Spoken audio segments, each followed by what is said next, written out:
कहानी की शुरुआत आज से कई 100 साल बाद होती है, जब इंसानों ने धरती का इतना बुरा हाल कर दिया था कि अब वो रहने लायक नहीं बची थी और ये हिसाब लगाया गया था कि आने वाले 70 साल के अंदर धरती तबाह हो जाएगी। इसीलिए इंसानों ने आर्क 1 नाम की एक स्पेसशिप बनाई, जिसके अंदर कुछ लोगों को प्रॉक्सिमा बी नाम के एक दूसरे प्लेनेट पर भेजा जा रहा था। शुरुआत में तो ये मिशन बिल्कुल सही चला, लेकिन कुछ समय बाद शिप में कुछ गड़बड़ी आ गई, जिस वजह से एक लोहे का बीम नीचे पड़े एक पॉड पर गिर गया, जिसमें लेफ्टिनेंट शैरन नाम की एक महिला सो रही थी। और जैसे ही शैरन की आंख खुली तो उसने तुरंत ही हालात को समझते हुए अपने बाकी साथियों को उठाना शुरू कर दिया और साथ ही उसने इस हादसे के बारे में लेफ्टिनेंट स्पेंसर को बताया, जिसके बाद वो दोनों सभी लोगों को बाहर निकालने में लग गए। सभी लोग फटाफट अपने अपने हेलमेट्स पहन रहे थे कि तभी ब्रेंट नाम के एक आदमी ने देखा कि एक लोहे का बीम कैप्टन के पॉड के ऊपर पड़ा हुआ था, जिस वजह से उन्हें उठाना मुश्किल था और इसीलिए वो इस बीम को हटाने में लग गया। और जब शैरन की नजर उस पर पड़ी तो उसने सबसे पहले तो ब्रेंट को उसका हेलमेट पहनाया, जिसके बाद वो ब्रेंट को वहाँ से बाहर ले आई, क्योंकि वो जानती थी कि वो लोग किसी भी हाल में अब कैप्टन को बाहर नहीं निकाल पाएंगे।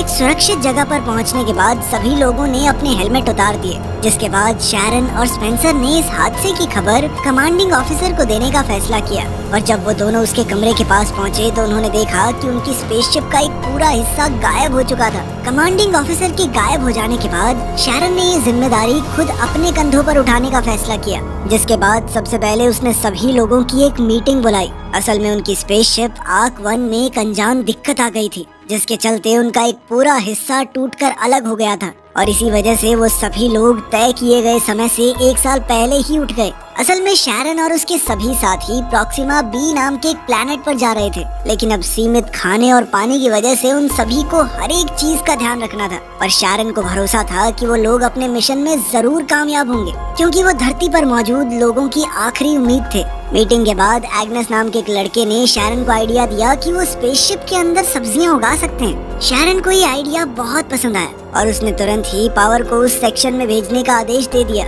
पर जब स्पेंसर को इस बारे में पता चला तो वो बिल्कुल भी खुश नहीं था और उसने शैरन को इतने बड़े फैसले लेने से पहले उसके साथ डिस्कस करने को कहा, क्योंकि इस बात की कोई गारंटी नहीं है कि एक्चुअली में फसल उगेगी या नहीं।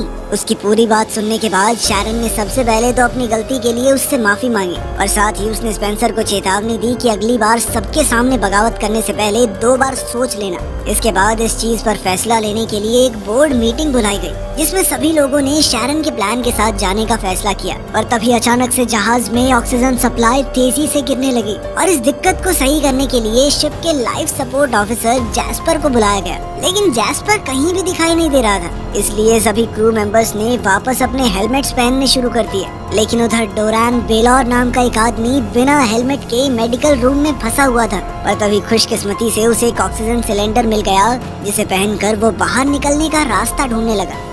उधर सिक्योरिटी हेड फेलिक्स ने आखिरकार जैस्पर को ढूंढ लिया, जिसके बाद उसे डेक पर मदद करने के लिए लाया गया। पर इस दिक्कत को सही करने के बजाय जैस्पर ने एक ऐसा खुलासा किया जिसने सभी को हैरान कर दिया। जैस्पर के मुताबिक वो असली जैस्पर था ही नहीं, बल्कि वो कुछ ऑफिसर्स को पैसे खिलाकर इस मिशन पर आया था।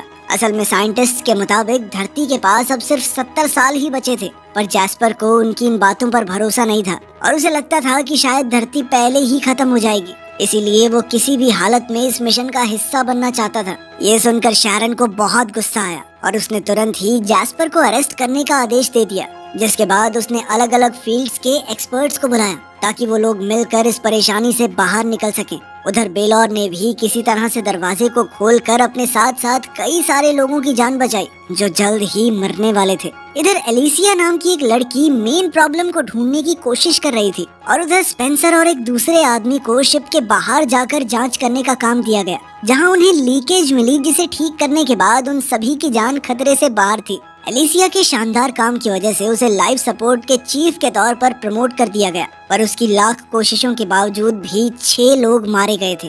थोड़ी देर बाद शैरन जैस्पर से मिलने गई, जहां उसने जैस्पर को चेतावनी दी कि शायद उसे इस झूठ के बदले में मौत मिलनी चाहिए, जिस पर जैस्पर का कहना था कि वो अकेला झूठ बोलकर शिप पर नहीं आया और उस जैसे और कई सारे लोग मौजूद हैं यहाँ पर। ये सुनकर शैरन बहुत हैरान थी और वो चुपचाप वहाँ से चली गई।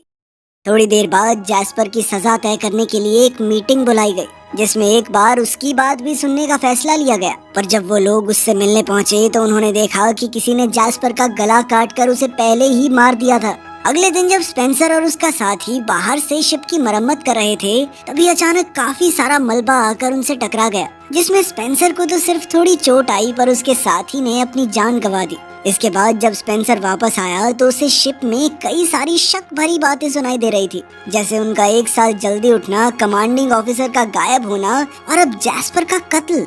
थोड़ी देर बाद स्पेंसर ने डिपार्टमेंट हेड जेम्स के साथ शैरन के बारे में बात की कि कैसे शैरन ने उनके साथ ट्रेनिंग नहीं की थी और वो सीधा लॉन्च के दिन वहां आई थी, और अब कमांडिंग ऑफिसर के गायब होने के बाद कैसे उसने खुद को कैप्टन घोषित कर दिया। उधर सिक्योरिटी हेड फेलिक्स को जैस्पर के कत्ल की इन्वेस्टिगेशन के दौरान पता चला कि जैस्पर के कमरे में कौन गया और निकला, ये सारा रिकॉर्ड गायब था। थोड़ी देर बाद अचानक एग्नेस के फार्म में एक पानी की पाइप फट गई, जिसके बाद उन लोगों के पास सिर्फ 3 दिन का पानी बचा था। इस सब के बाद जब एग्नेस पानी साफ कर रहा था, तभी उसकी नजर वहाँ मौजूद एक ब्लेड पर पड़ी, और अब एग्नेस और अलिसिया को ये लग रहा था कि शायद कातिल ने जैस्पर का गला काटने के बाद ये ब्लेड पानी की पाइप में डाल दिया था, जिसकी वजह से अब ये पाइप फट गई। इसलिए एग्नेस उस ब्लेड को लेकर सीधा फेलिक्स के पास पहुँच गया। उधर ईवा की टीम लगातार ज्यादा से ज्यादा पानी बचाने की कोशिश में लगी हुई थी। अगले दिन जेम्स शिप की बाहर से जांच कर रहा था और स्पेंसर अंदर से उसे देख रहा था। अपनी जांच के दौरान जेम्स को शिप पर कुछ डायमंड जैसी दिखने वाली चीजें मिली, और जैसे ही उसने उस चीज को अपने हाथ में लिया तो अचानक उसके ग्लव्स पिघलने लग गए और वो तुरंत अंदर की तरफ भागा, जहां डॉक्टर संजीवनी ने उसकी मरहम पट्टी की। उधर ईवा इस बात से परेशान थी कि वाटर टैंक जरूरी प्रेशर तक नहीं पहुंच पा रहे। तभी ईवा ने एक अर्जेंट मीटिंग बुलाकर सभी को बताया कि अब उनके पास सिर्फ 4 ही दिन का पानी बचा है, और अगर सबने थोड़ा थोड़ा भी पिया तो भी 8-10 दिन से ज्यादा नहीं चलेगा। जिसके बाद सभी लोग काफी ज्यादा डर गए। अब उन्हें कुछ भी करके पानी का जुगाड़ करना होगा, और खुशकिस्मती से उन्हें जल्द ही अंतरिक्ष में एक ऐसा कॉमेट मिल गया जिसके अंदर काफी सारा पानी मौजूद था, और अब उन्हें कुछ भी करके इस कॉमेट से सारा पानी निकालना होगा। इसके बाद जेम्स को उस कॉमेट पर सही तरीके से लैंड करके पानी निकालने का काम दिया गया, और इसमें ईवा इस पूरे मिशन को मॉनिटर करने वाली थी, और उन दोनों का ये मिशन कामयाब भी रहा। जिसके बाद जेम्स को शिप पर काफी शाबाशी मिली। पानी की प्रॉब्लम सॉल्व होने के बाद सभी लोग काफी रिलैक्स थे, और उसी रात स्पेंसर को एक अनजान मैसेज आया जिसमें जैस्पर के सामान का पता लिखा हुआ था, और उसी मैसेज की बदौलत स्पेंसर को एक मेमोरी ड्राइव मिली जिसमें एक वीडियो मौजूद थी। उस वीडियो में जैस्पर एक बार में शैरन को रिकॉर्ड कर रहा था, जिसमें वो एक बाइकर को बेरहमी से पीट रही थी, और अंत में उसने उस बाइकर का गला काट दिया। ये देखकर स्पेंसर काफी हैरान था, और उसने तुरंत ही फेलिक्स को इस बारे में बताया, जिसके बाद शैरन को जैस्पर के कत्ल के इल्जाम में अरेस्ट कर लिया गया। पर इस वीडियो के बावजूद भी शैरन का कहना था कि वीडियो में दिख रही लड़की वो है ही नहीं, एआई ने बनाई है, मैं नहीं हुई है। उधर एग्नेस परेशान था क्योंकि बिना किसी वजह के उसकी सब्जियां खराब हो रही थी, और इससे पहले कि वो कुछ सोच पाता, जेम्स ने उसे अपने पिघले हुए ग्लव्स की जांच करने के लिए बुला लिया। उधर फेलिक्स वीडियो को लेकर शैरन से तहकीकात कर रहा था, जिसमें शैरन का कहना था कि मैं इस वीडियो का हिस्सा हो ही नहीं सकती, क्योंकि उस वक्त वो आर्क 1 को लेकर चल रही मीटिंग में थी।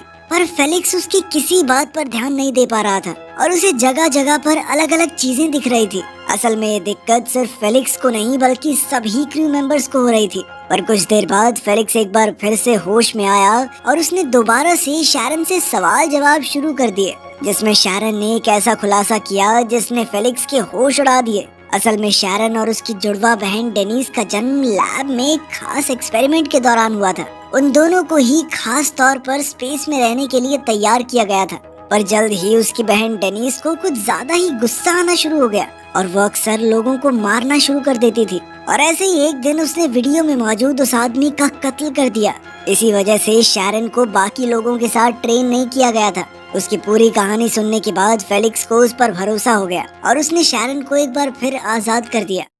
इसके बाद लोगों को जो अजीबोगरीब चीजें दिखाई दे रही थी उसके बारे में एक मीटिंग हुई, और जब मीटिंग में स्पेंसर ने शैरन को देखा तो वो काफी गुस्सा हुआ, और उसे तब और ज्यादा गुस्सा आया जब फेलिक्स ने शैरन को आजाद करने की वजह बताने से भी मना कर दिया। मीटिंग के दौरान एग्नेस ने डॉक्टर संजीवनी को बताया कि ये सब जो हो रहा है इसके पीछे उस पानी का हाथ हो सकता है जो हमने उस कॉमेट से निकाला था। पर ये बात बताते ही एग्नेस अचानक बेहोश हो गया। उसकी ये बात सुनते ही डॉक्टर संजीवनी ने तुरंत ब्लड सैंपल्स की जांच की, और उसे पता चला कि कॉमेट के पानी में एक ऐसी चीज मौजूद थी जिससे एलएसडी जैसा नशा होता था, और इसी के चलते सभी को भ्रम हो रहे थे। ये खबर मिलते ही शैरन तुरंत संजीवनी के पास आई और उसने बताया कि वो एक जेनेटिकली मॉडिफाइड क्लोन है। पर उसे ये बात जानकर हैरानी हुई कि संजीवनी को इस बारे में पहले से पता था। शैरन का कहना था कि कॉमेट का पानी पीने के बावजूद भी उसे कोई दिक्कत नहीं हुई और इसीलिए उसे लगता है कि शायद उसके खून से वो एंटीडोट बना सकते हैं।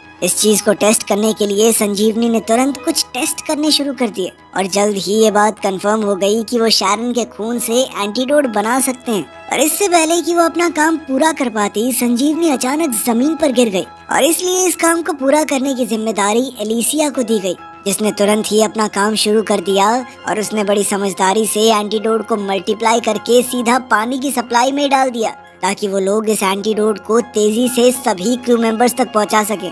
जल्द ही सभी क्रू मेंबर्स वापस ठीक हो गए, पर एलिसिया ने वो पानी सबसे आखिर में पिया क्योंकि उसे भ्रम की वजह से अपनी माँ दिखाई दे रही थी, जिनसे वो मन बहलाने के लिए हर बात कर लेती थी। उधर एंगस जेम्स के जले हुए ग्लव्स की जांच कर रहा था, जिस दौरान उसे जेम्स के ग्लव्स पर एक ऐसा मटेरियल मिला जिसके बारे में इंसान जानते ही नहीं थे और इसीलिए अब एंगस को लग रहा था कि शायद किसी ने इस मटेरियल को एक हथियार की तरह इस्तेमाल किया है और उसके मुताबिक शायद इसी की वजह से वो सबसे पहली गड़बड़ी हुई, जिसके चलते सभी लोग समय से पहले ही उठ गए। कुछ देर बाद स्पेंसर ने संजीवनी को आराम करने भेज दिया और मौका मिलते ही वो खुद डेटाबेस की जांच करने में लग गया, जहां उसे शैरन के क्लोन होने के बारे में पता चला और ये जानकारी मिलते ही उसने शैरन पर अपनी असलियत छुपाने का आरोप लगाना शुरू कर दिया और उसका मानना था कि क्लोन होने की वजह से शैरन स्पेसशिप की कैप्टन नहीं बन सकती, क्योंकि इतनी सारी जिंदगियों की जिम्मेदारी एक क्लोन के हाथ में देना तो बेवकूफी थी। शैरन ने उसे समझाने की काफी कोशिश की, पर स्पेंसर इस मुद्दे को काउंसिल के पास ले गया, जहाँ उसने अपनी बात को साबित करने के लिए शैरन की बहन डेनीस की वीडियो का इस्तेमाल किया और इसके बावजूद भी उसके अलावा काउंसिल का हर एक मेंबर शैरन के ही सपोर्ट में था और उन सभी का मानना था कि शैरन ने कई बार अपनी काबिलियत को साबित किया है। और इसके बाद तो शैरन को स्पेसशिप का ऑफिशियल कैप्टन घोषित कर दिया गया और ये जिम्मेदारी मिलते ही शैरन ने बिना समय बर्बाद किए सभी को उनका काम देना शुरू कर दिया।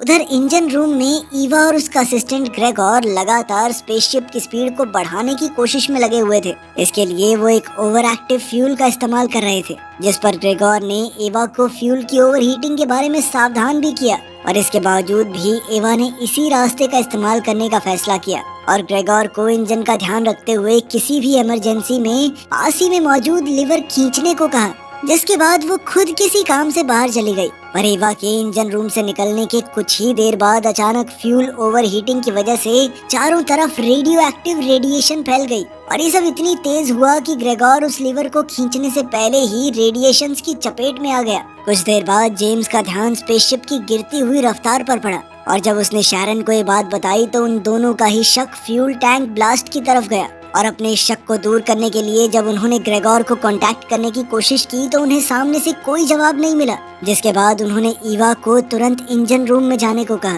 पर जब ईवा इंजन रूम में पहुंची तो उसने देखा कि रेडिएशंस की वजह से इंजन रूम के दरवाजे ऑटोमेटिकली लॉक हो चुके थे। ये देखते ही ईवा बहुत ज्यादा घबरा गई और उसने तुरंत ही ये जानकारी शैरन को दी, जिसके बाद सभी क्रू मेंबर्स रेडिएशन को न्यूट्रलाइज करने का तरीका ढूंढने में लग गए। उधर जैस्पर के खून की इन्वेस्टिगेशन के दौरान फेलिक्स को पता चला कि एलिसिया के टैबलेट से स्पेंसर को एक खुफिया मैसेज भेजा गया था, जिसमें जैस्पर के मेमोरी कार्ड की जानकारी थी। और जब एलिसिया से इस बारे में पूछा गया तो उसने बताया कि उसका टैबलेट कुछ देर के लिए बेलौर के पास था।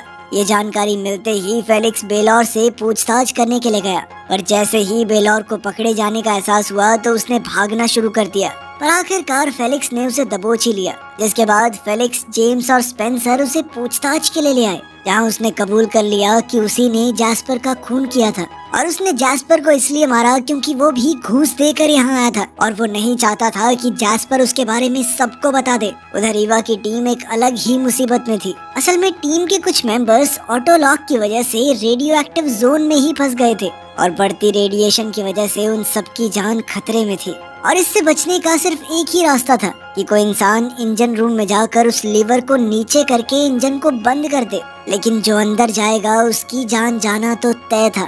और इसीलिए शैरन ने सभी क्रू मेंबर्स से पूछा कि क्या कोई अपनी इच्छा से ये काम करना चाहेगा, पर कोई भी इसके लिए तैयार नहीं था और इसीलिए शैरन ने ये काम खुद करने का फैसला किया। लेकिन लोग अपने कैप्टन को भी नहीं खोना चाहते थे। इस बात पर चर्चा चल ही रही थी कि तभी स्पेंसर बेलौर से मिलने के लिए गया। स्पेंसर ने बेलौर को पूरी बात बताई कि अगर इस प्रॉब्लम को जल्द से जल्द ठीक नहीं किया गया तो कोई नहीं बच पाएगा और अगर उनका मिशन पूरा नहीं हुआ तो इंसानियत का खात्मा तय है। ये सुनकर बेलौर ने फैसला किया कि अब तक की जिंदगी उसने सिर्फ अपने लिए जी थी, लेकिन अब वो अपनी गलतियों को ठीक करने के लिए अंदर जाने को तैयार हो गया।